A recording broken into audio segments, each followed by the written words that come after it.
On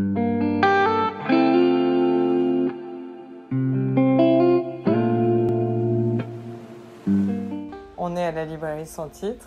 La librairie Sans Titre, c'est un projet que j'ai créé il y a 1 an et demi à peu près. On est spécialisé en art, en design graphique. L'idée, c'est d'avoir plutôt la création contemporaine, à mettre en avant les éditeurs indépendants, la micro-édition. Et l'idée, c'est de créer un lieu qui soit circulaire et qui puisse être ouvert aussi à des gens qui n'ont pas l'habitude de rentrer dans ce genre d'endroit. Donc le premier livre de la sélection d'Art & Verse, c'est La besogne des images. C'est plutôt un livre de réflexion. Ils ont essayé, à mon sens, de réunir justement un travail curatorial pour garder une trace de ce qu'on fait quand on crée une exposition. Édité par The Eyes, qui sont spécialisés en photographie.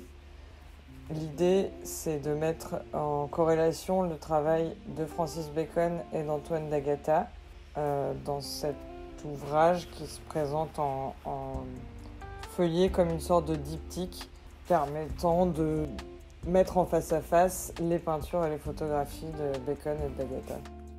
Hystérique, c'est une revue engagée féministe autour du sujet, du corps, de la sexualité et du féminisme. L'idée, c'est de créer un objet graphique et de mettre en avant des travaux d'artistes contemporains. Alison Katz, c'est sa première monographie. Elle met en avant le fait de re-questionner la peinture dans l'art contemporain en utilisant des objets qui peuvent être assez banals. Elle essaie de construire sa peinture comme une sorte de conversation, elle appelle ça, issue d'extraits de phrases.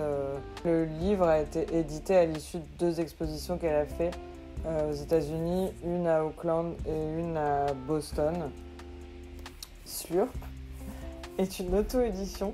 Il y a 2 histoires.